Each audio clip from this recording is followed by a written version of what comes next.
Intro. Greetings,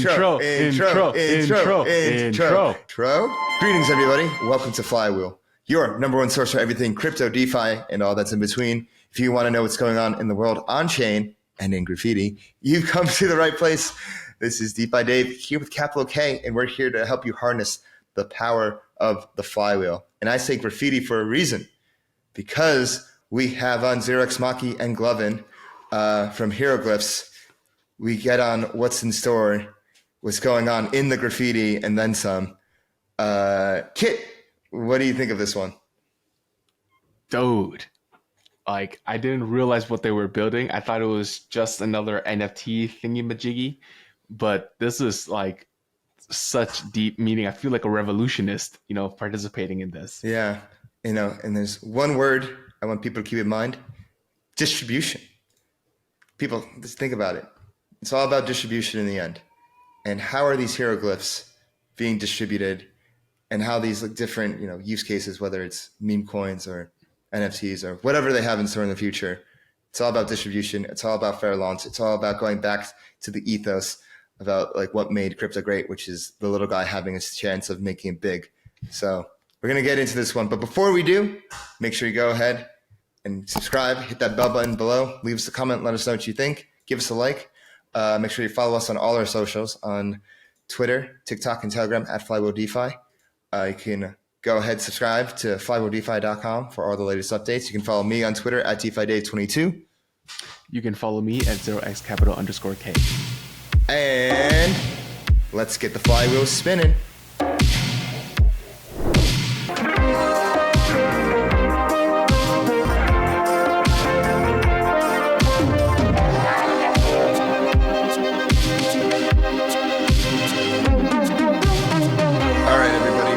To Flywheel. I'm your host, DeFi Dave, here with capital K. And this time around, we have an incredible honor to have on 0xMaki and Glovin, who they're going to go deep into hieroglyphs, which has been the talk of the town. Quite the ambitious project we have here, guys. Thank you so much for coming on. Thank you for having us. Yeah, thanks for having us. Yeah, Maki, I can, when we were out in the desert in Dubai, I think it must have been a year and a half ago. Was this something you've been planning? Was this something on your mind then, or when did this come about? It feels like just yesterday we were just dune bugging and shit. Yeah, so maybe I can. Yeah, Inception story is pretty cool actually. We were working on actually some NFT finance protocol. Me, Glovin, a few other devs and whatnot. And ultimately, we went to Taiwan. We had a listening party with Pleaser DAO. And ultimately, the greatest thing about Pleaser DAO is I think the members that are involved are all kind of extremely top tier individual in cryptos. And it's just a serendipity of being over there. While listening to Wu-Tang Clan unreleased album was, I think, kind of set us on a mission, and this mission kind of blossomed into Hieroglyph. So, what is the mission? Yeah, the mission is to basically incentivize holders of ETH to run solo validators, and make sure that people are not too lazy in decentralizing this network, which we believe is one of the beauty of Ethereum, where everyone can have consumer grade hardware and basically run the network in a very decentralized manner. So that's kind of the objectives, or what we want to incentivize. So why don't you think people have been historically incentivized or motivated to run their own solo validators? Is it just too easy to go and put in an LST, or is it something else? Well, there's multiple reasons, I think. And even myself, I'm, seed investor in some of these liquid staking protocol. I have nothing against them per se. I think the capital efficiency is amazing with these protocol. For someone that is homeless like myself, I cannot run hardware at home and, always monitoring it, or else some people don't have the technical capabilities of running these kind of, the hardware requirements and tech requirements and whatnot.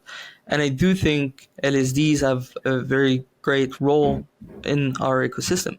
The problem is we are seeing kind of, I don't want to say a capture, I don't want to say, super majority in few operators or, like LSDs themselves, but we're just seeing kind of not, I would say, what Ethereum stands for, I guess. We are taking the easy path. We're taking the lazy path. It would probably have been worse if the ETF that just got approved would have, allowed staking. That would have been even worse, I think, for solo stakers and basically like the little guys.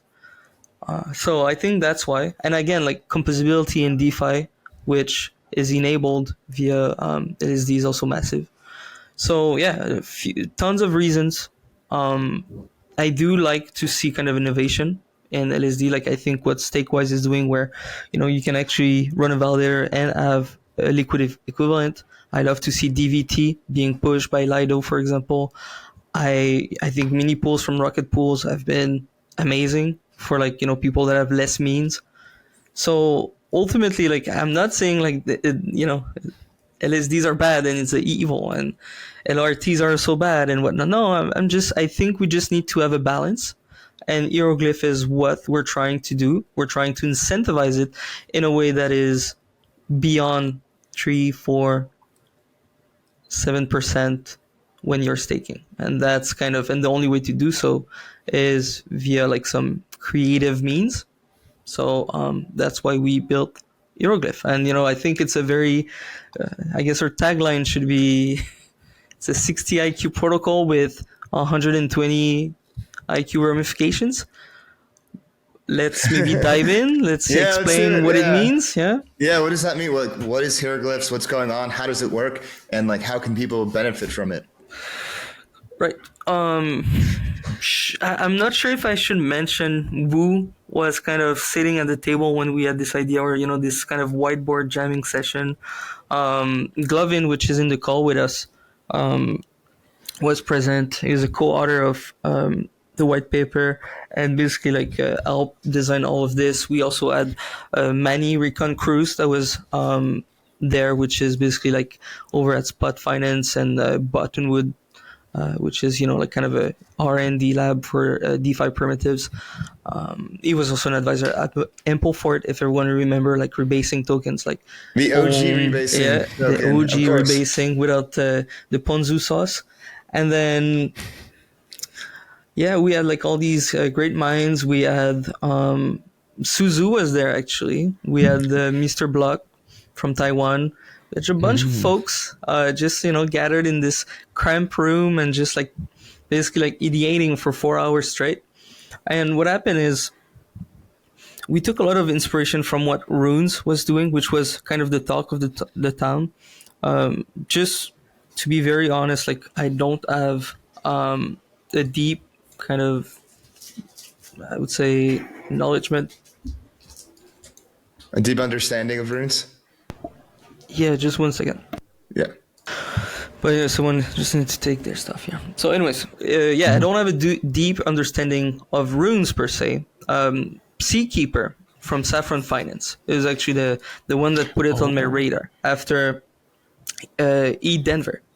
So after Denver, I was asking a bunch of my friends what was popping off and what was happening over there. Well, he told me very frankly, runes and Bitcoin layer 2s were the talk of the town.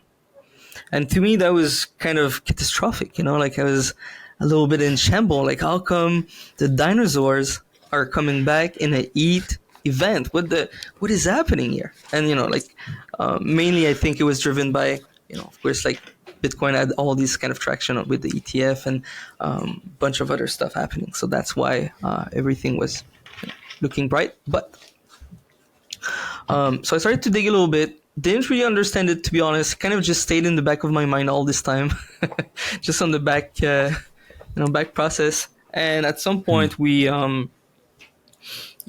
started to kind of dive into this and think like, well, where can we apply runes for ETH. Well, what is the equivalent of this? I have been very critical of ordinals inscriptions, mainly because I feel this is a virus or cancer for blockchains. For Bitcoin, it's perfect because, well, they're not able to sell their block space, their real estate.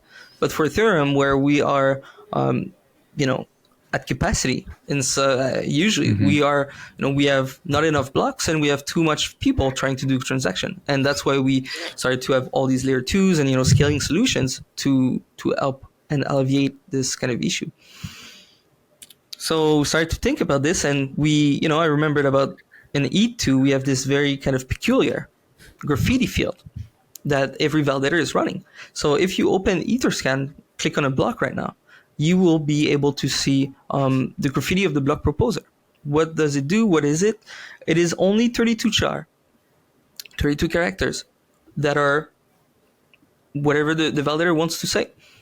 Most of them usually are basically like saying which LSD or staking company or validator or custodian is basically validating with. So for example, Stakefish, mine this block. That's kind of how things are being at the moment used. So we said, well, what if we put basically like some character in there, charabia, just uneligible stuff, things that don't make any sense, but we are able to decode it.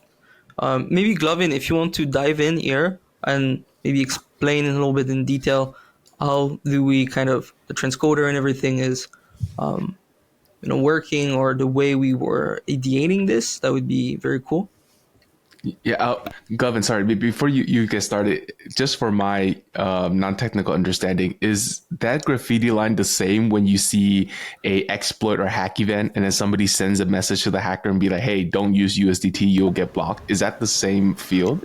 This is different. Oh, okay. This is really on the block proposer. But Glovin, please dive in. I think you are able to explain. Yes, Glovin, dive in.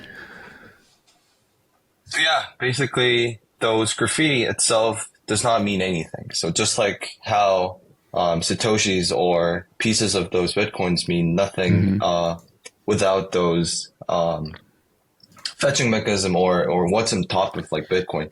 So there has to be some kind of encoder, and there has to be the rules of the syntax to be added to those UTXO input field in order. So transcoder and encoder is something equivalent to that in the context of ordinals and hieroglyphs.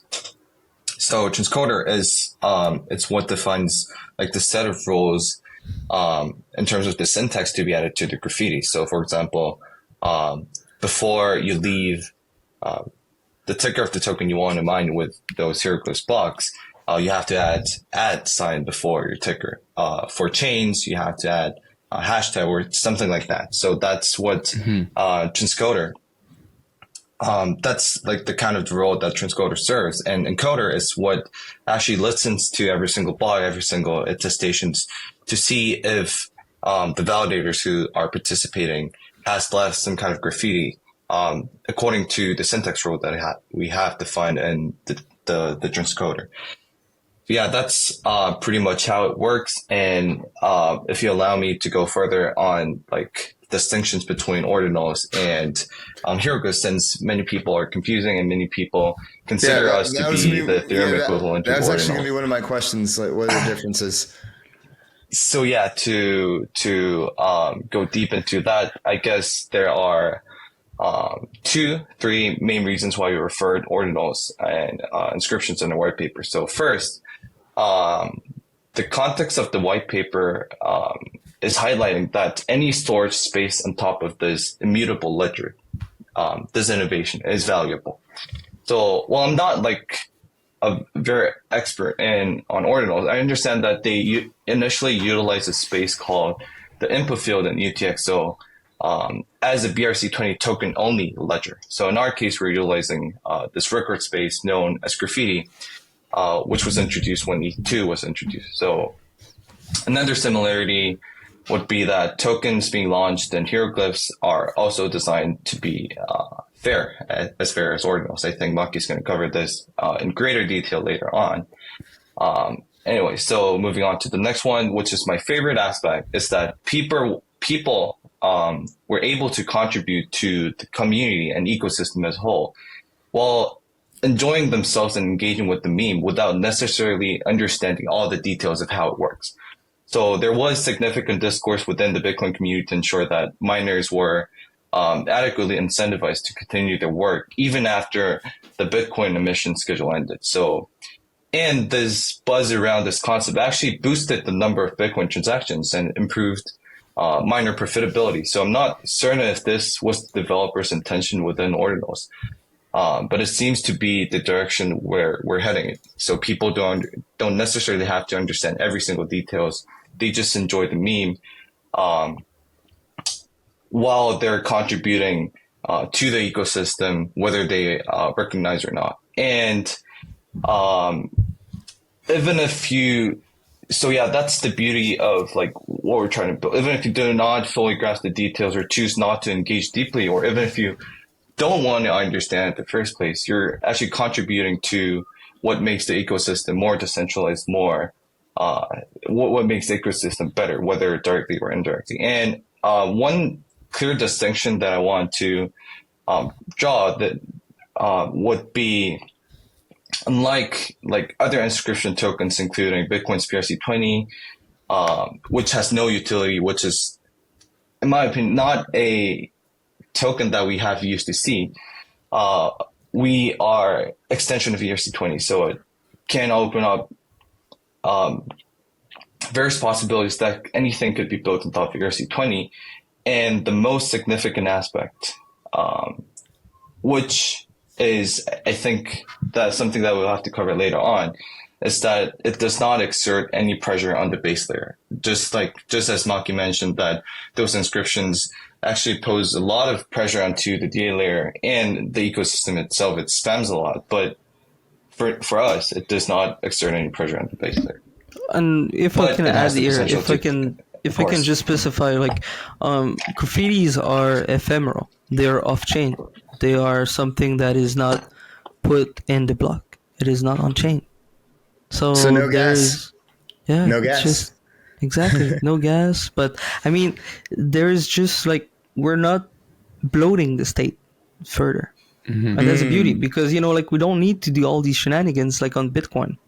We can just use, a contract where you can claim these tokens whatever you want. And, like, that's just, and it's going to be on layer 2 either. Like, it doesn't have to be on mainnet and whatnot. And that's really what we wanted to do. We wanted to do something that is layer 2 forward.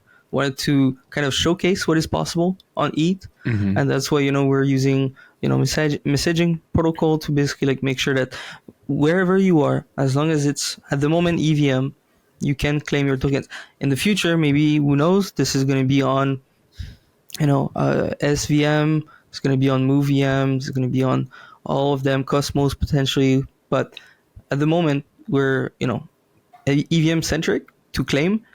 The constant is that this is Ethereum miners, complete validators that are actually producing these tokens.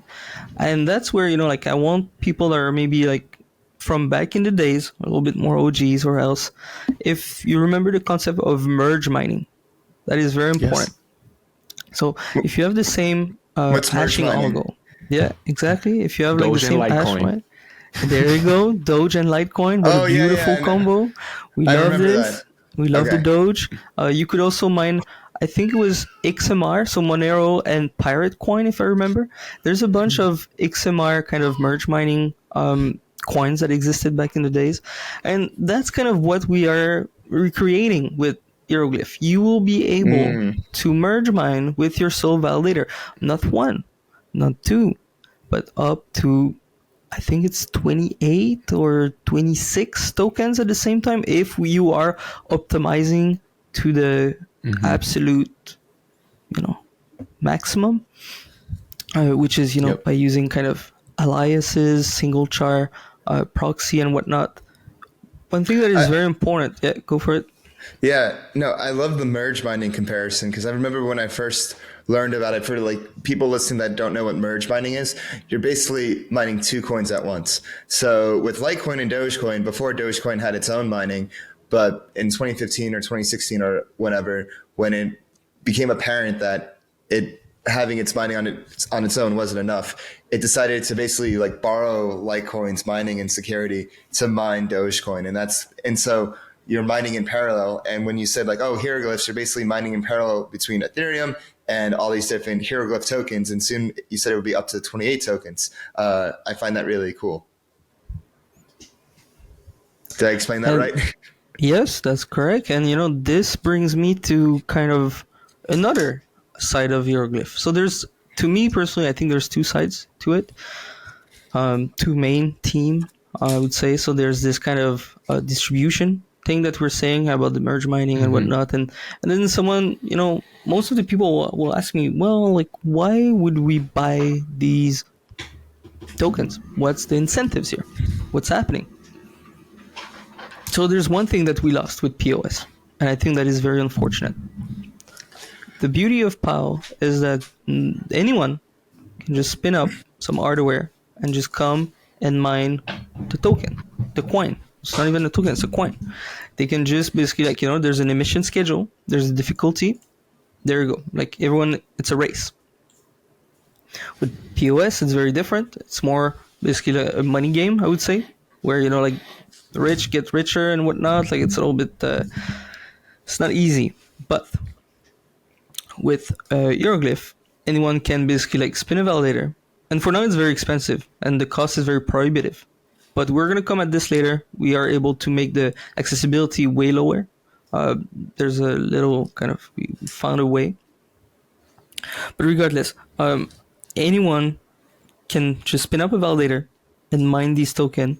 For example, let's take a bit token. Please give me an example. What's your favorite meme coin, Kit, or what's your ticker, your favorite ticker? Let's do Bowden. Okay, Bowden. So if Bowden, let's say, it was on Hieroglyph, and we are saying there's 100 token every single block. If there's one validator with the ticker Bowden and their graffiti, he's gonna get all the tokens. But if next block there's 100 people, potentially like everyone would get one Bowden. If there's 10,000 validator, do you see what's happening here with the difficulty basically and the emission? You could say after 50 blocks, the emission is cut in half. You can go with time. It is very trivial to build on top of the core protocol. All these mechanics are possible. You could even another use case potentially could be like every single validator that have a graffiti, will whitelist them to mint a special NFT. We have created some games on top of this. You can basically like use a randomizer, like Chainlink VRF, or basically like randomizer.ai on Arbitrum. You can just say, well, give me a number between 0 and 1,000. If you get the number, which we basically take on chain, and so, we have a snapshot before and whatnot of all the graffiti. If you guess the right number, you will get, the price money. This is all possible on Hieroglyph, on the core protocol, from day one. It's available. And this is what, like phase 3 is going to be all about. I don't want to dive more into kind of what's coming, but that's kind of, the developer tooling. Everyone knows Pump.Fun here, of course, but, you are able to use Pump.Fun to distribute the token via Hieroglyph. And that is beauty to us. This is beautiful. And that brings us to the fair aspect. Like the fact that there can be no pre-mined. The fact that we can start a ERC token at 0 supply. And instead of enabling distribution via like LP pools with pool 2 or pool 1 with just asset, we can say, well, like, guess what? If you are securing the network, we will basically incentivize you. We will give you this token. And, I think that's really like what I would call an immaculate token, like similar to like the Immaculate Conception. It doesn't get better than this, sir. And to me, that's fascinating. I don't know about you guys, but... Yeah. You know what, this kind of almost fits the current regime and sentiment of low float, high FDV. like the hate for Because it that. starts at 0. And this is like the exact other side of the spectrum. Is like as fair as can be, and not only that, it's incentivizing the right thing, right? You want more complete validators to come on and help the Well, security of the if of it the starts network. at 0, like, okay, let's say if it starts at 0 a token, let's say the supply is like 1 million, and there's no pre-mine, and everybody has a fair chance to mine it. It's technically, and let's say there's like 1,000 minted each, or like 100 minted each block. Is that technically like low float, like to start? But the Good thing, point. yeah, it is low float to start, but because there's no pre-mine, yeah, go ahead. You can in theory do a pre-mint, but this Okay. pre-mint could be directed into like a liquidity pool, could be directed towards like special kind of POAP holders, could public be goods. towards public goods, could be NFTs, could be anything. Really, like you are like, as I would say, like the thicker creator or owner or token creator, you are the one deciding all these parameters. And I think the fairer you are, and like with the best intentions, the more people will value it. The beauty of this is that everything is on chain. If you are yourself pre-minting or pre-mining X amount of token, we will all see it on chain. Where the problem is with the current meme coins, what I'm seeing and what I don't like necessarily is I have absolutely no idea who is sniping their own token. Is these LP like kind of really burnt or locked or not? I mean, locking, it's easy to verify, but really like the manipulation of supply at launch is very difficult to assess. Like you Yep. really need to dig into this because people are using tons of bots, tons of different wallets and whatnot. It is, obscurity. And to us, like, I think participants in the ecosystem, that doesn't sound good. That is not really, for all the Pepe that we've seen, all the WIF, all the Boden, all the Bode or whatnot, there's like 600,000 tokens on Pump.fund that nobody has heard of, that has been rogged or whatnot. I think that's 600,000. I think cumulative. I think that's where we're at. Last time I looked at the Dune dashboard, that's a lot of tokens. And by the way, like Alan, like the Pump.fund founder, Yeah. guys, get your fucking decks up and running already. Stop following this shit on Radium. But anyways, regardless. You heard it here, Elon. Get your shit together. Friend of the show. We love him. But regardless, yeah. So that's kind of the beauty with Hieroglyph. The fair aspect of it, purity, and the fact that this is enabling complete validators. Yeah, we can talk about accessibility if you guys want, real quick. I wanted to get into one part of the white paper that really spoke to me. It said Ethereum validation creates two types of value: block rewards and information privileges. I think everybody's familiar with block rewards. You get rewarded for securing the network, and that's where we have all the LSTs and whatnot. But no one looked at information privileges until hieroglyphs came along. And there's in the white paper, you said graffiti is the ultimate symbol of information privilege. Can we go into how does hieroglyphs turn information privileges into value, and this whole where do you see this going from there? Please, Glovin, go at it. So yeah, in the context of white paper, the information privilege mentioned in this context was originally about the order flows, so MEV and things like that. In fact, I don't want to go too deeply technical into this, but I'll just give you very high level overview on our approach on the decentralization of validators and whatnot. Yeah, PBS was created to address that. And just like economic partial validators have no say over the block building process because they delegate all of those technical complexities as well as the powers regarding the validation process, validators with post PBS, if they're connected to MEV boost relay, and it indeed offloads many of the technical complexities of extracting MEVs and indeed democratize it. But it's a bit concentrated into few hands, like few builders. But that does not mean we should encourage validators to turn off their MEV boost relay because it just concentrates the power again to the few validators. So as you dig deeper into this context, I can like list 1,000 different layers of problems. There are obviously layers of issues. We indeed need more builders, obviously more decentralization and incentivization relays, whether that being enshrining it within the protocol or having another layer on top to solve the issue. But I'm not too sure if it's within the scope of problem we're trying to solve at the moment. So to give you a little more context for my thinking before I talk about what follows, I really like to divide problems into urgency and importance. So when I think about problems, I usually think of them in terms of this 2x2 metrics. So problems like MEV is on the urgency side of the table. It could not be knocking on the door tomorrow. It's something tangible. It's got immediate economic stakes. However, we'll eventually have to come back to solve this important issue of increasing the number and diversity of the validators, which are the final decision makers. Even the decisions regarding are they going to turn on the MEV boost or not.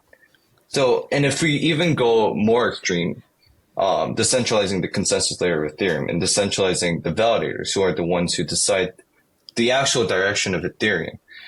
So I guess those kind of problems, decentralizing the validator dynamics itself, it's what falls under the importance category. So I guess that's where we're actually heading towards at the moment. And yeah, I think I'll have a chance to cover this later on. Graffiti as a symbol of the power that we're giving away when we're delegating to liquid staking providers. I guess that's going to be another topic too.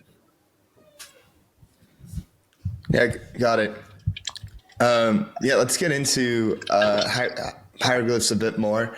Earlier, you talked about encoding and translating, and this is a real core part about how the protocol works. Can we go into what's going on here? And, you know, yeah, go ahead, Maki. So I think the easiest way to explain it is think of ENS. Every single char in a graffiti resolve to a contract, resolve to a proxy, and in this contract, any single logic can happen. Whether that is to disperse a token, whether that is to give you an NFT, whether that is to return a value, whether that is anything can be done with these kind of contracts. And there is 32 of these resolving proxies in every single graffiti.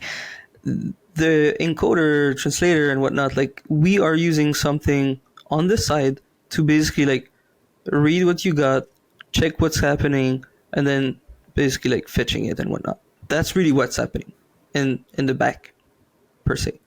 And the only way to actually assess, we can see the block builder graffiti, but every single other people at the moment, basically like attesting, verifying what the block builder did and whatnot. We cannot fetch on chain. That is not possible. So we need to rely on third parties. At the moment, we're using Gelato network to basically like fetch this information. Shout out Hilmar and Lewis, friends of the show. And then we basically like just give medals, which are off-chain points, to keep track of who has been attestating based on the uptime and whatnot. What happened is once you reach a certain amount of medals, you are able to redeem it for badges, which are soulbound token. This remains with you. This is not core to, this is core to the protocol, but then like what's happening with the badges is, inherently like part of the coordination game that we can talk about later. But regardless, with the soulbound token, you're able to basically like redeem like incentives. You're able to do like a bunch of things. But this is really part of the coordination game. Should we dive in the coordination game now? Or because one sec. Yeah, go for it. Just so I can kind of group all this together is this 32, or I'm sorry, this 28 char, right? 28 character. And is the encoder and the translator part of these 32 or we read basically like with a special syntax. Okay, so you've put hashtag kit. Perfect. That's one token. Amazing. Okay, you have a comma, right? Okay, you have 0xMaki, perfect, 2 tokens, amazing, beautiful. At, this is your wallet. This resolved to where this should be claimed. Okay, this should be claimed. It can be an Okay. ENS, a cluster, could be just a wallet, and this you need to register it. That's called the ID. And then at the very end, you have a flag. Where are you going to claim said token on this wallet? Is it going to be on Optimism, Arbitrum? Is it going to be on Phantom, Avalanche, etc.? That's kind of how this is being interpreted, and how this behave. This is why you need this syntax. It's just for giving us flags for us. If you are familiar with command line, CLI, whatnot, this is, or regex is the same exact thing, to be honest. It is very simple. That's why I say, it's a 60 IQ protocol. It is very simple to build. It has some very cool ramification, but it's in theory quite simple. I love that breakdown. Literally, I think we can, people can totally make a clip out of that and understand how that formulates into the encoder to kind of like decode that. And then the translator then, I guess, pings all the smart contract that is needed to execute that single line that you had just said, right? You got it. There you go. Beautiful. Okay, There now you go, let's go on 60 to the IQ. 120 IQ, because that's fairly easy. Instructions, something to encode it, something to understand it, something to activate it, and then now is the coordination game, which is the 120 IQ portion. Let's get into that. So one thing that I'm seeing quite often with financiers, VC, or developers is, this is all cool, Maki, but how are you going to make it interesting, or find PMF, or what's your GTM, go to market? How are you going to get this out there? That's what everyone wants to know. And the truth is, some people often refer to this motto like, build it and they will come. You couldn't be more further away from the truth. You need to actually push the protocol to its limit to actually show what is possible. And then people will get inspired. Then people will want to play with this. Then people will want to ape and whatnot. So what we decided to do is, we've done a breakdown in 5 phases for Heroglyph. Right now we're in phase 2. We're not fully launched, unfortunately. There's been kind of hiccups. But phase 1 was very simple. You could mint keys. Why do we need keys? I will kind of talk about the civil aspect of complete validator and whatnot very briefly, but one of the first question everyone is asking me always is, how do you know if the validator is a human or a solo validator? Well, I can't. It's not possible. I will be very honest with you. This is way above my pay grade. I don't know how to solve Cyberlink. If I was, I would have some orb somewhere and command a 10 billion plus valuation. The truth is, I'm not there. So what we've decided to do is, very naively said, well, if the sole validator, the complete validator, has an EOA, as the retro address, well, we can assume that this is not a custodian. We can assume that this is not an LSD, unless this is a very, very shady one. Trust me, bro, LSD. There you go. And then so we decided to say, well, what if we do this? Everything has cons, pros and cons. The cons is, this is incentivizing a very bad security, so multi-sigs are excluded. All right, went back to the drafting table. Well, if we are to support smart contracts, then what if there's a pull app inside? What if there is something else, and so on and so on? NFTs potentially. We decided to go for keys. So just an NFT that you buy, that you keep in your validator or your ID, and that will basically act as I don't want to say 2FA, but let's use this analogy just for the sake of the explanation. So you have a key in your validator. You need to, no LSD out there will start to buy keys. I cannot believe it. If they do, if they're that degen, god damn it. That's really a success, And then you need to actually buy an ID. So you need to identify your validator, or it's similar to register an ENS. You just need to say, well, this is my validator. This costs 0.1 ETH. And like if someone has 10 validators, it's going to cost a little bit. This represents like around like a month of reward for 32 ETH validator at the moment, which is not nothing per se.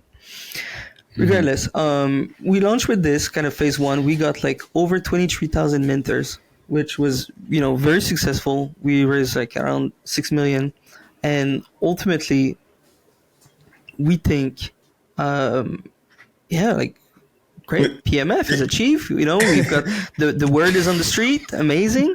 But on the other end, there's a bad truth, is we saw an entity starting to farm with 3,000 validator. And then that was like, oh, there you go, we found it. Some people are trying to basically break or exploit kind of the system.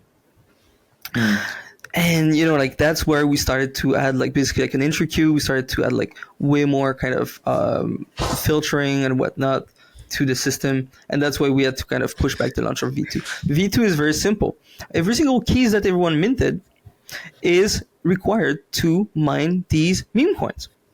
So we have 14 meme coins, one for each chain in many cases.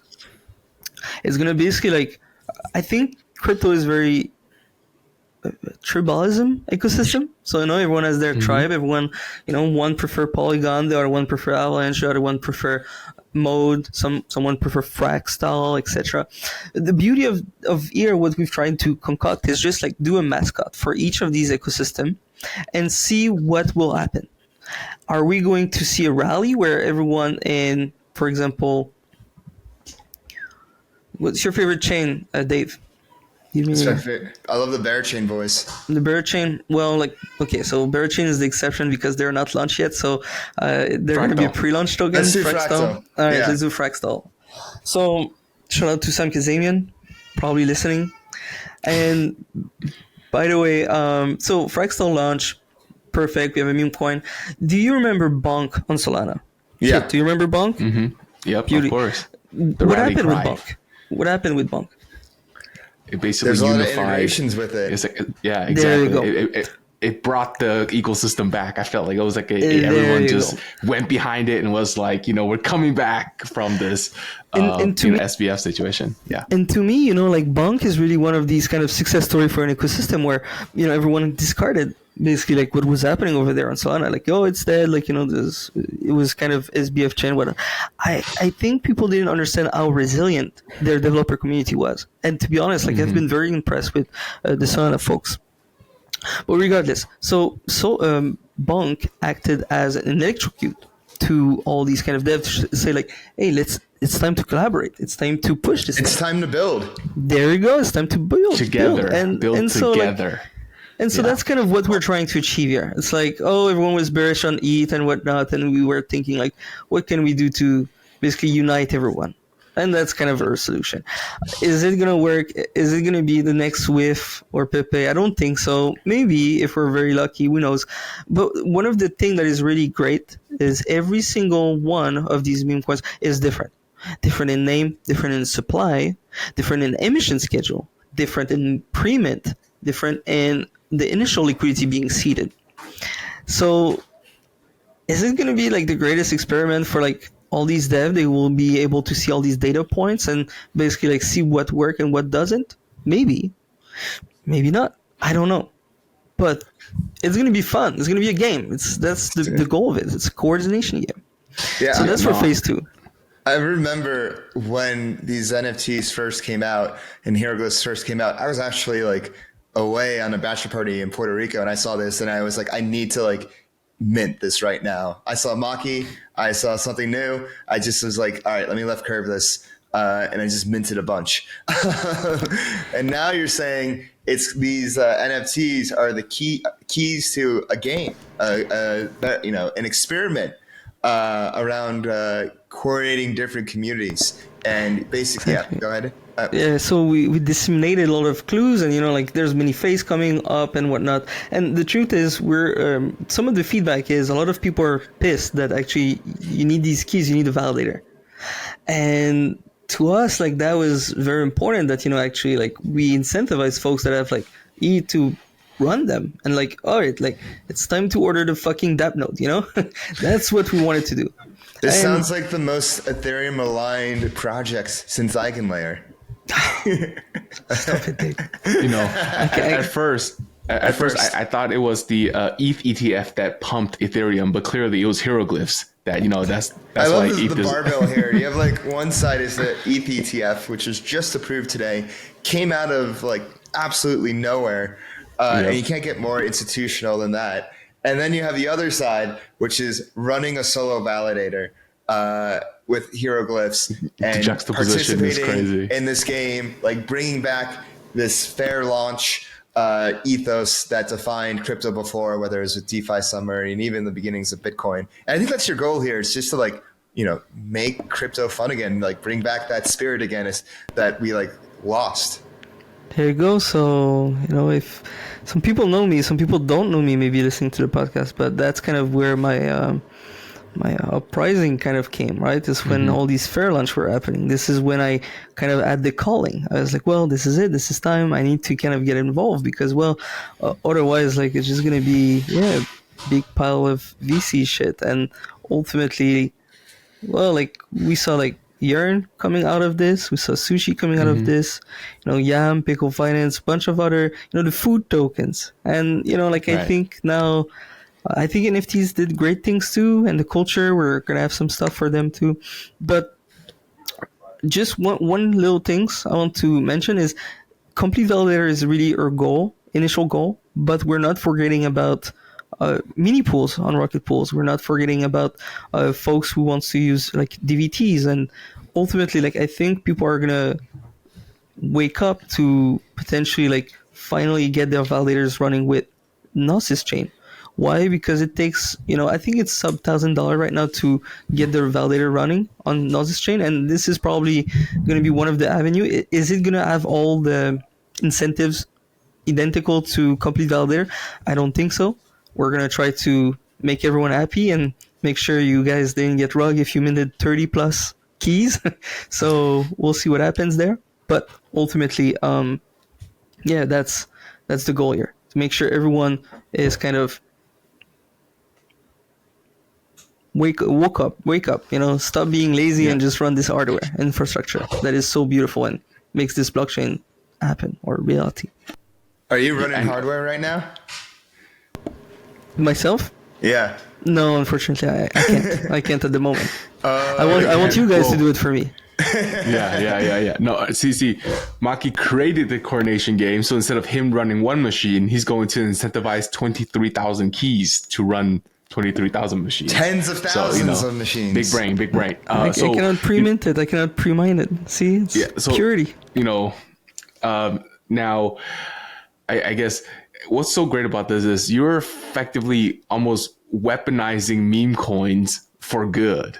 And if people want to speculate on these meme coins, they're going to have to do good for the network by, you know, running a complete validator.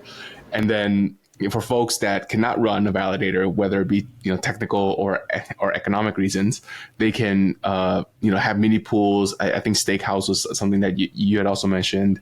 And there are like ways for you to get access to it. But nonetheless, it is incentivizing the right thing, which are more diverse and smaller, you know, stake at home folks. So I really like that. And, you know, you also tied in so many ecosystems, 14 of them. Largely, most of them are EVM as well, too. And then now you're able to showcase, like, even though everyone has a different L2, we're still all kind of unified under this one thing, because at the end of the day, you settle onto ETH and you need a complete validator to basically, you know, accept your state proofs. And I think that's such a beautiful vision. Now, can we get into the degeneracy side of things? Okay, like let's get into how are you thinking these complete validators will be motivated, and talk about the liquidity pools, right? Because you guys raised 6 million, but 98% of it goes to something and 2% goes to something. Could you kind of walk us through the degeneracy side? So basically, like any of the proceeds from the NFTs, the keys, are not going into our pocket, or we're not keeping it at all. 98% will go on various liquidity pool across all these for, you know, chains and networks. We have two I think I would say 3 type of tokens. So first one is let's call them the pre-mints. So what we've been seeing is a very kind of unique phenomenon in community building over the past, I want to say a year at least. We are seeing massive activation of parachain community, monad community, which don't have a token, don't have a chain live yet. Well, they're still like the talk of the town. They're everywhere, and they're very active community members. To me, this is great, but we wanted to do something for them. We wanted to make sure that we could have prime real estate and have the first meme coin on these networks. So we decided to launch them preemptively. For some of the people that are a little bit older, if you remember EOS, where did EOS launch? Ethereum. They launched on remind me. Ethereum. There you have it. For 365 days, right? Yep. There you go. The infinite ICO. So regardless, Molandak, which is basically like one of the most adorable mascot for Monad, is going to be launching first on layer 2, and then basically all the LP will be transferred over there. Yeah, I have the worst story with EOS, and when it was on Ethereum and it was migrating, I lost my private key. And so I couldn't, it was awful. And it took me like a year because I was the only one that lost their key to like get it onto actual EOS. And by that time it was down 90%. So absolute pain. The Dave tax. The Dave tax. So be careful. Just make sure you copy and paste your private key. Yep. So continue. So basically, like, so we have Monad, we have Bearchain, same principle. So basically, like, the liquidity pool is going to be moving on their mainnet whenever this is happening. For other tokens, like, there's like 10 of them. They're just going to be like deployed on various dexes. I have a lot of friends in the communities, have been supporters of all these builders, and so we decided to deploy on multiple of these, basically like dexes, chains, and whatnot. So we also going to have, I think there's 2 tokens that are like tokenless. We'll give more detail on this at launch and whatnot. Like they're not forgotten. Don't worry about this. We also have 2% of all the proceeds going to public goods. And this is something very dear to my heart because something that inspired me to make this, hieroglyph project was the blog post about meme coins by Vitalik, right? I think everyone read it. Everyone kind of was like, well, Nani, what are we going to do with this? What is happening? Everything is shifting into like a glorified casino. Is this really what we're here for and whatnot? I'm not. And by the way, meme coins are just a Trojan horse for what we really want to do with hieroglyph. Like, it's just, if this is the meta, like, well, I'm not going to put my head in the sand and just like do nothing. I'm not going to sit on my hands, say this is disgusting, I don't want to touch it. And a lot of people in the Ethereum community feel that way, I think. And that's why we've not been doing anything to basically like do the, counterbalance what is happening on all these degenerate chains. So 2% is going to protocol guilds, which is basically like the team building the clients for ETH2 and basically all this goodness that we're using. So 1% is protocol guilds, 1% is public spaces. So you're seeing today, like, I have this camera on. It's not something that I do very often. This is a public good space, hacker space. We have right now, like, basically, like, I think a list of 7 or 8 of these public spaces around the world where, like, the only requirement is literally, like, you're not a for-profit or a non-profit, we don't care. Are you hosting a weekly or monthly Ethereum meetups? If this is the case, we will make sure to send you some money. That is no question asked. No strings attached. We don't even care if you, put the name or not. This is not our goal. Our goal is just literally to help having gathering spaces. Places where people can go talk, discuss ideas around like blockchains at large. It doesn't have to be Ethereum per se. I would like it to be, but it doesn't have to be. So yeah, that's kind of what we're doing. That's kind of how the proceeds are going to be used. And then like maybe 2 last little nuggets, I guess, of information here. We're going to have, thanks to Superfizz for coining the term, we're going to have ice drops at launch. So everyone holding keys will be able to have a cliff airdrop of said meme coins. There's going to be some cool mechanics around this. We'll explain later on. But basically, it's an airdrop that is cliffed and vested. So very simple. How does one get this ice drop? The ice drop is basically like if your key has been sold out, you are eligible for the ice drop. If your key is still not sold out, it needs to be sold out first. And if a key has no cap, then there's no ice drop eligible. There's also like, that happens for, Garfeldo fellas or Lasagna. And then there's also like, I think 1 or 2 tokens with like just plain airdrop. So TBD. And then I guess like the last little nugget was regarding, I'm just blanking out here a little bit, but yeah, that's for now. Now, let's call it that way. Yeah. All right, so let me jump in here and just put a bow on this. You fundraised $6 million. Out of that, 2% is going towards these public goods and also public spaces to incentivize basically community and goodness for everyone. Goodness. 98% of it is going to go into liquidity pools for each respective 14 tokens across all these, chains and whatnot. All right. Now, I, as a key purchaser, an NFT purchaser, and assuming I also run a complete validator, I'll take this NFT key. I would then go and pay the ID, which is 0.1 ETH, to register my validator with kind of Heroglyph system. Now, at that point, I can start putting in the key that I want to mine with my validator, with the address that I want the rewards to go to. Now, every single block, as I'm producing, I am not adding to state bloat, because this is in the graffiti area, right? This is literally already there. So you're not adding anything new. And that's why you have to be creative to squeeze the name of your token into a ticker, right? Squeeze it to as small as possible, preferably 1 character. Yep. And now as every block happens, I'm mining this, and I'm accruing all of these tokens. Then I can take these tokens and go to these liquidity pools that are already on these individual chains and just go and, degen sell them if I so choose. You can sell them, or even better than this. And, this is something that I'm very keen to experiment with, because this was not possible back in the days. And that has been like a wish of mine that I've wanted for 2+ years. You will be able to leverage an Agena finance market, meaning that you will be able to borrow against your newly minted meme coin if you wish to. If you think, oh, you know what, I think this is potentially more potential to run up potentially, or I want to edge my farming, I want to sell now in advance and whatnot, I will be able to borrow preemptively some of these tokens and sell them preemptively. Or again, you can take leverage up, you can short them, you can do whatever you want. And I've been seeing it so far being used on Blast already.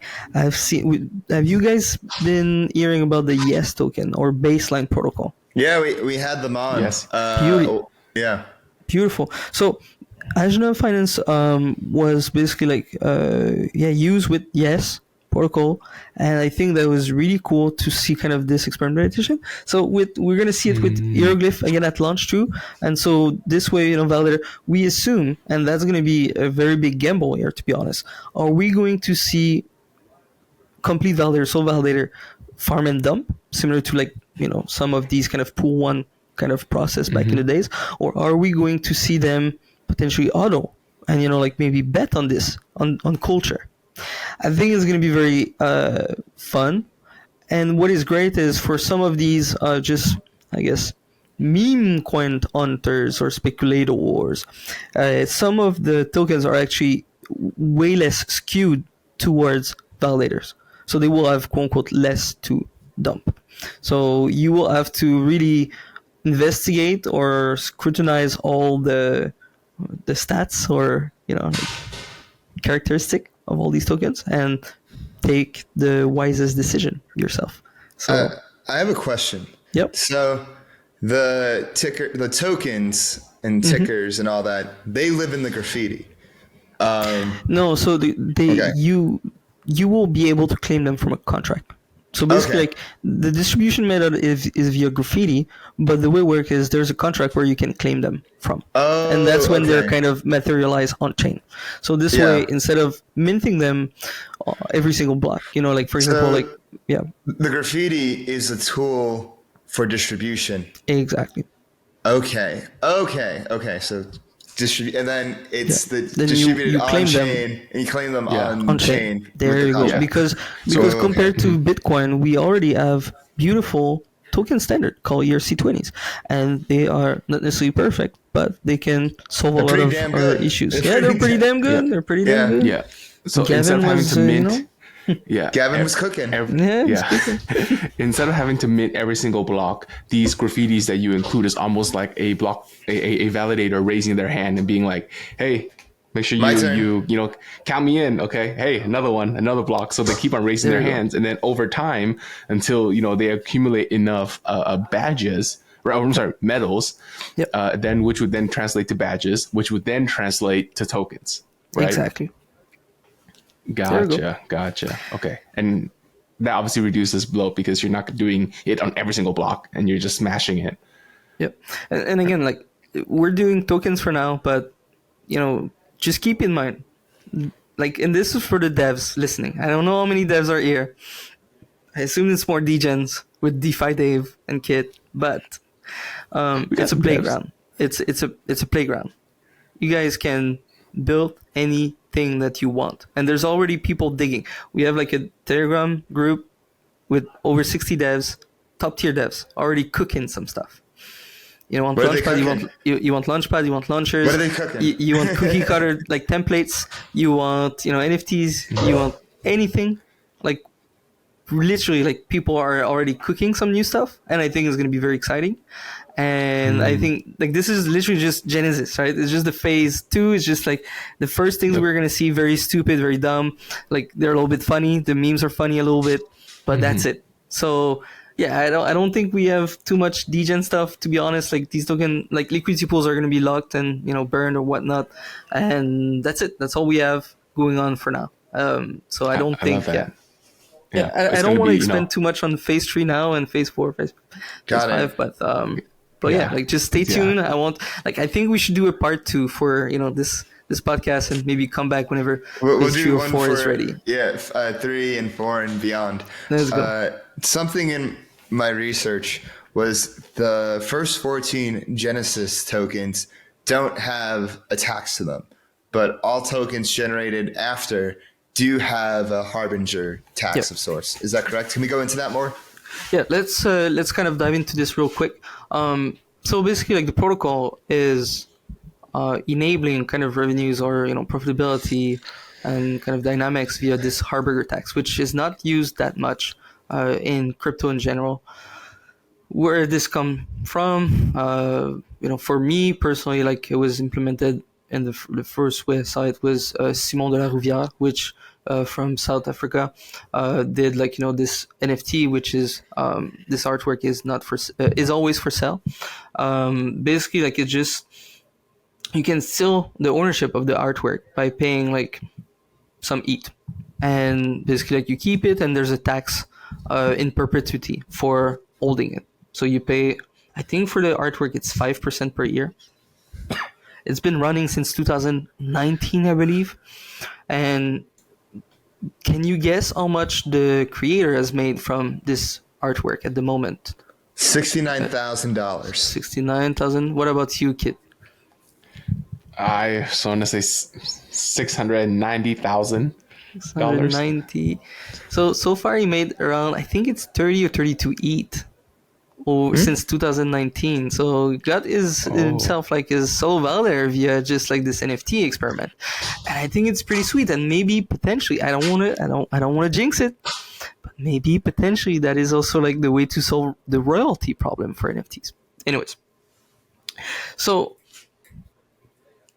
what happened is every single tickers that people are buying to basically like distribute these meme coins or tokens or games or projects, they need to purchase them, and there's a tax every single I think it's every single block it's preserved, Sorry, it's taken. And yeah, that's kind of how we do it. For the meme coins, for the Genesis keys, what we wanted to do is we didn't want to profit from it ourselves. We didn't want people to hijack them and potentially like, insert like malicious kind of smart contract, because this is something that is possible, by the way. Like anyone can hijack the tickers. So, so yeah, we made them kind of immune to hijacking. We made them free for people to, we're not profiting from it. And that was kind of the thinking over there.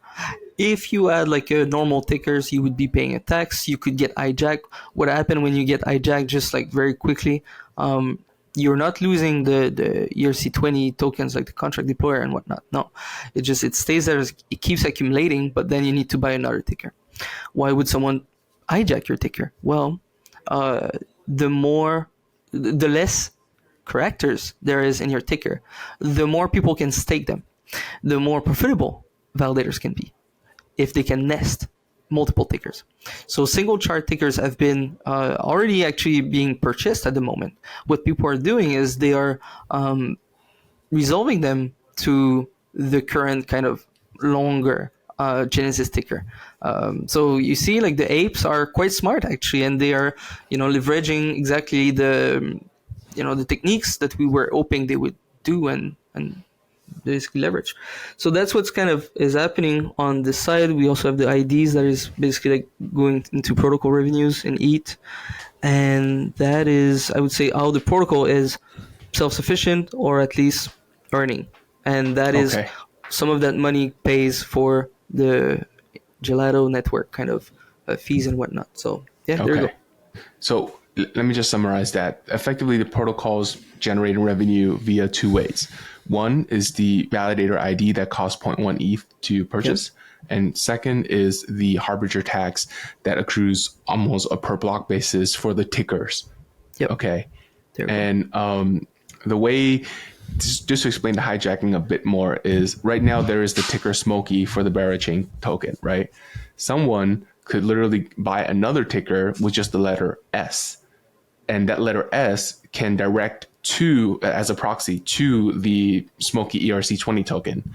But because there's only S versus SMOKEY, now you could put another token in this 28 character line instead, right? Because you only have 28 characters. Smokey is already a 6-letter word.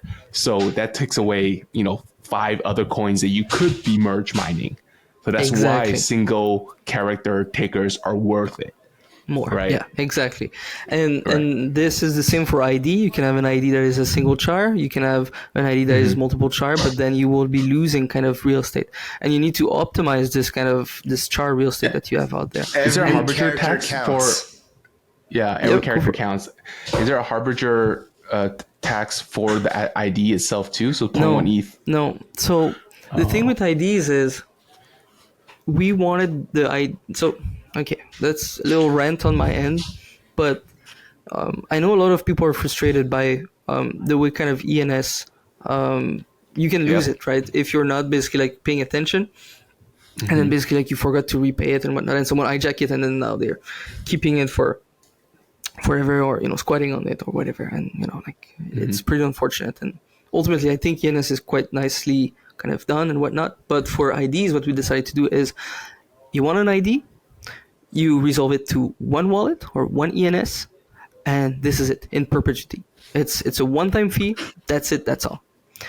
And for each, and potentially like in the future, if we're if the PMF is there and whatnot, like potentially this can be also like this ID can be supported by wallets, and instead of using .eth, now you can do at, like maybe K, and there you go. This is gonna be your wallet resolving to it. That's possible. But anyways, so we decided to do the same thing. You can put a ENS in there, a cluster, just a wallet. You can, if for example you lose the private key to your wallet, or you sell the ENS or whatnot, you can just buy another ID and that's it. It's 0.1 ETH. Like at the moment, it is. I don't think it is that crazy to ask someone with 32 ETH to basically like chip in a little bit for the continuity of this protocol. And anyways, part of this revenues help directly like to fund this, public goods and whatnot. So I think we're all aligned here. Got it. And so basically, if you're paying the harbinger tax for these different characters, the thinking is you'll be earning more from basically mining, and then you can More use what you coins. mine to like pay the harbinger. You are not the one paying it as the validator. Oh. This is Oh, only you're the, not- the deployer, the ticker deployer, the token deployer. These okay. are the people. So for example, like if they were to let's use something that I really hate from this new meta, but I do a pre-sale. Let's say I do a pre-sale, and Oh. I get 1,000 ETH by posting a wallet on X or Farcaster or whatever. Well, like part of that 1,000 ETH, instead of just putting it into liquidity, I could just buy a ticker on Heroglyph, Prime Real Estate 1, and there we have it. That would be the folks kind of basically like paying this quote unquote tax. Got it. But someone ticker can come deployer. in and pay more and win that Exactly, ticker they over, can right? steal it. So, Yeah, they can steal it. They can hijack it, and that's the fun of it. So you need to really be kind of vigilant and keep on paying basically the highest bidder on the ENS every single block, A right? beautiful game. I wonder what the equilibrium of different tickers are going to look like. I have no idea, and I'm very excited to find out, to be honest. Yeah, me too. I mean, because technically ticker A is just as valuable as ticker Z because it's just one character. But I feel like it wouldn't be an like even Z- distribution in pricing. It would be, like some people would hate the letter L. Nobody wants to take an L. Oh, guys, I just want to specify, we not only support Roman letters, but we also support Engul in Korean, Chinese, Hebrew, Russian, Arabic, and we all basically like UTF-8. We have a bunch of characters from all basically like globalized. So yeah, it's gonna be cool. Multiple communities. This is a global kind of movement, sir. This is not limited to just like the Roman languages and letters. So yeah, we got like bunch of one letters from everywhere, and we have some weird ones too. Anyways, so yeah. That can get interesting. Numbers are also supported. So there you go. It's gonna be fun. All right. Now let's get into the roadmap of Heroglyphs. You guys are in the process of launching as we speak. Yep. When can people start and get into this? When can they start playing the game? When can they start mining? When can they start bidding for tickers? Like when can we? So mining was launched in the first phase. So just as testing and whatnot, you couldn't redeem against anything. We had to put a break to it because of quote unquote like an attack or someone trying to game the system. But we will be relaunching if everything goes well, either today or tomorrow. So as we're recording this is already. Is it Friday? No, it'll come out Friday. Yeah, 23, 24 kind of May. And it should be pretty exciting. The ice drop is not going to happen this week. It's going to happen next week. And then, like more details will basically like surface on blog posts. We're going to for everyone listening, like the initial launch blog post was 24 pages. And we had to basically like cut it down to 11, 13 to make sure that this was coherent and whatnot. There's some... The way we call it is game masters of kind of the coordination game are themselves like confused. Developers, the team is also confused by all the game and whatnot. It's some degen shit, to be honest. So yeah, we've seen it. It is indeed some degen shit. Yeah. So, but starting tomorrow, people will be able to basically like ape in, and hopefully we're gonna have a very cool launch. I think people are gonna love the kind of mystery and whatnot. There's also like already hints in the launch video for phase 3 that people can start decipher and hopefully give or win an advantage. And then that's it. But again, remember one thing. I think it's the most important thing. Everything always starts on chain. So the people looking on chain always have advantage. Always.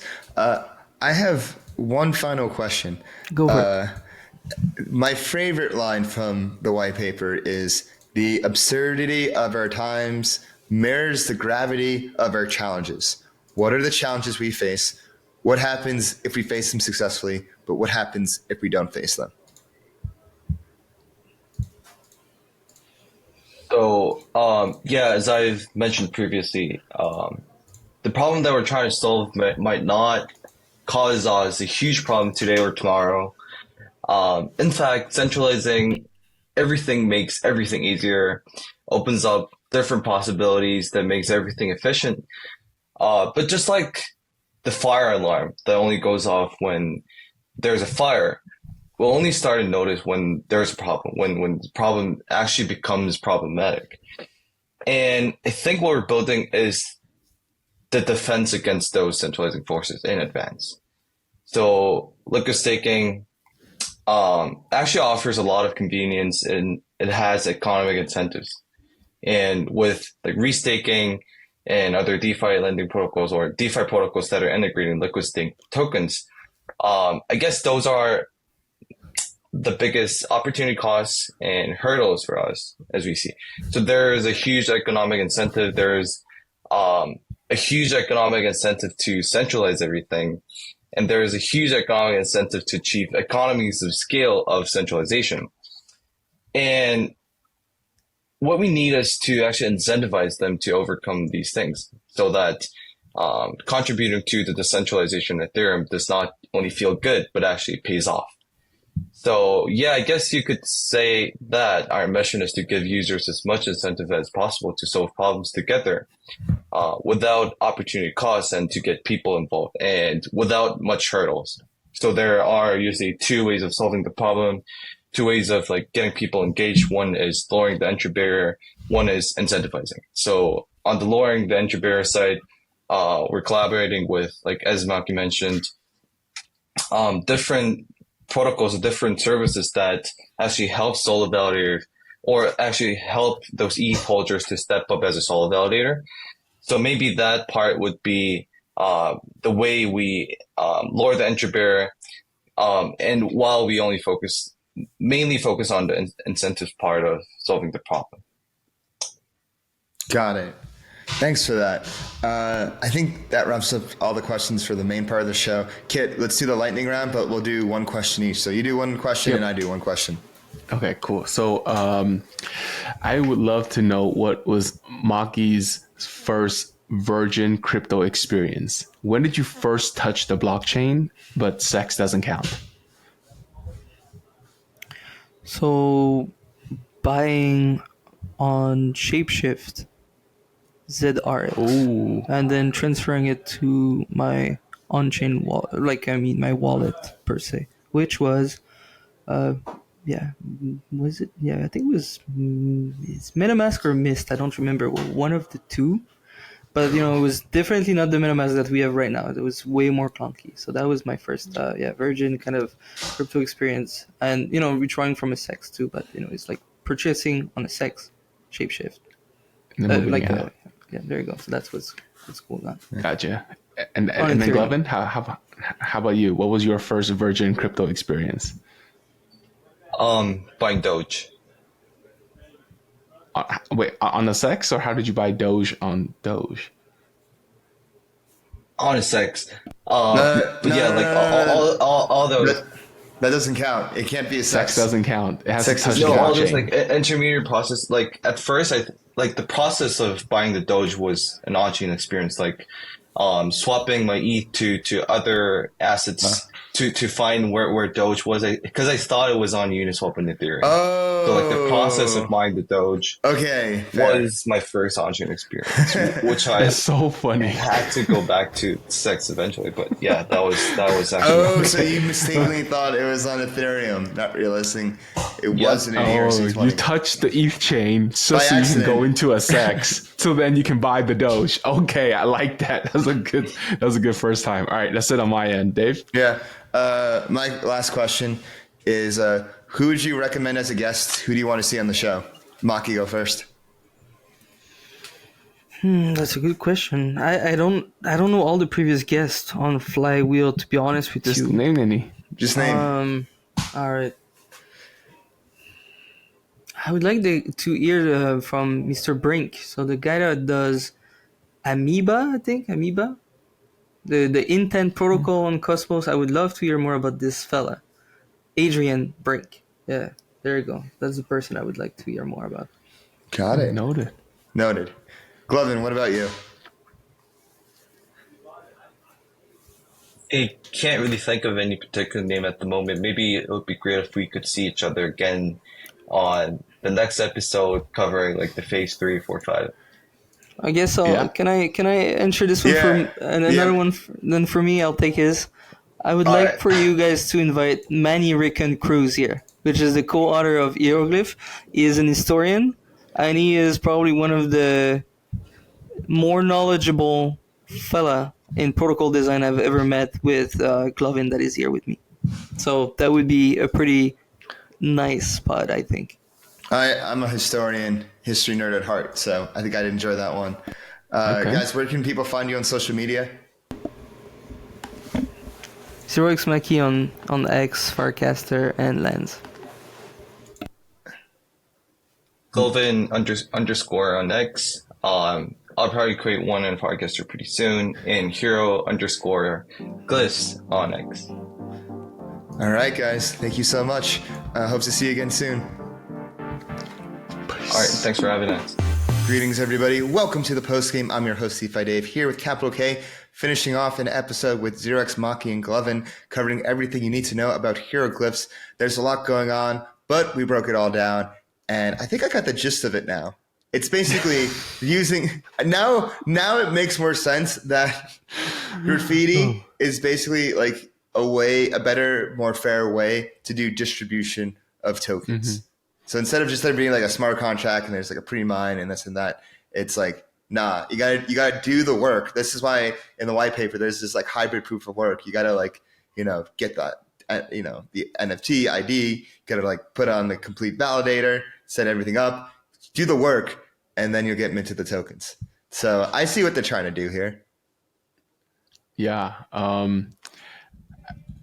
I finally also get it. Like the larger vision of it, and now I know the nuance of how it works. I wish we could have gave the audience a bit more cleaner cut. Maybe people can do some magic and like clip things together, because I feel like there are so many nuggets, but it's all spread out. This throughout is the show. one that people will have to listen to twice. Sounds like. I think so. And so. It's people pretty cool. yeah. Yeah, we have the timing like on the day of launch. Fingers crossed. Like Yep. So, but where were you when Heroglyphs came out, and did you mint the NFT right away? I did. I think I didn't, maybe not right away, but I probably did it like within a day or so. I was just at home. I'm unlike you. I'm not a globetrotter. I'm home now. I'm in my almost moved in apartment. I've been traveling so much. I'm still haven't moved in my apartment. I'm just like, oh my God, I gotta just finish it over here. But I think what people underestimate and like don't realize is the possibilities with Heroglyphs, because right now it's meme coins. Maki hinted at NFTs, but you could put anything in the graffiti. Yep. What's stopping? That's why he was encouraging, like, hey, devs, get a look at this, get a load here. The sky's the limit. So I really but I see what they're doing one step at a time with the go-to-market. First, do meme coins. That's what's hot right now. That's the meta. See how different communities revolve, kind of coalesce around these meme coins. I'm sure you can get a hint of the distribution and supply based on the NFTs. So those with low NFT numbers, I'm sure we'll have a low supply. But we'll see. It'll be really interesting to see what happens. And then, if the meme coin's successful, then we're going to have CNFTs and then off to the races from there. Yeah, no, I think it adds a different type of primitive, because it's putting into this new blocks. It's not really block space, because it's on top of the block space. So it's kind of adding this new layer to it. I mean, like you said, meme is just the first use case, right? Yeah. I'm trying to think of like what other you could do. You could put like intents up in there as well too, without having to put it into the block. But yeah, just as a dev, I'm sure people could think a lot about it. But yeah. Yeah. We didn't get into this at all, but in the white paper, it uses the comparison to refining oil, which I find so funny because they call it Ethereum digital oil. And so Right now, it's just like block rewards and graffiti. And right now, people are just focusing on the block rewards. Back when Right. oil was first being refined, everyone was like refining kerosene for their lighting fixtures, and actually crude and like actual like gasoline was a byproduct, and people threw it away. They didn't figure out that gasoline was valuable until the automobile came out, and then it became what we know and love today. And now there's like 6,000 different products refined from oil. So I think we're going to see the same thing here. First we have block rewards and graffiti, and now with graffiti, it's being refined into meme coins. And soon we're going to see it refined into, who knows, like tens, hundreds. Who knows what other use cases it's going to be refined in this graffiti space. Yeah. I'm excited for it, especially with someone like Maki leading. I think it's just going to be really, really cool. A man of principle, a man of character. Yeah. Since the sushi swap days. But yeah, real excited for this one. If this is your first time listening and you're excited too, if you're excited about us and what we have cooking in store at Flywheel, make sure you go ahead and subscribe, hit that bell button, leave us a comment, let us know what you think, give us a like. Make sure you follow us on all our social media on Twitter, TikTok, and Telegram at Flywheel DeFi. Follow us on Farcaster at Flywheel. You can follow me on Twitter at DeFi Dave 22. You can follow me at 0xCapital_K. Subscribe to flywheel.defi.com, and we'll see you next week. Peace. Everything said in this episode is not financial or tax advice. This channel is strictly for educational purposes and is not an investment advice or solicitation to buy or sell any assets or to make any financial decisions. This video is not tax advice whatsoever. Please talk to your accountant and do your own research.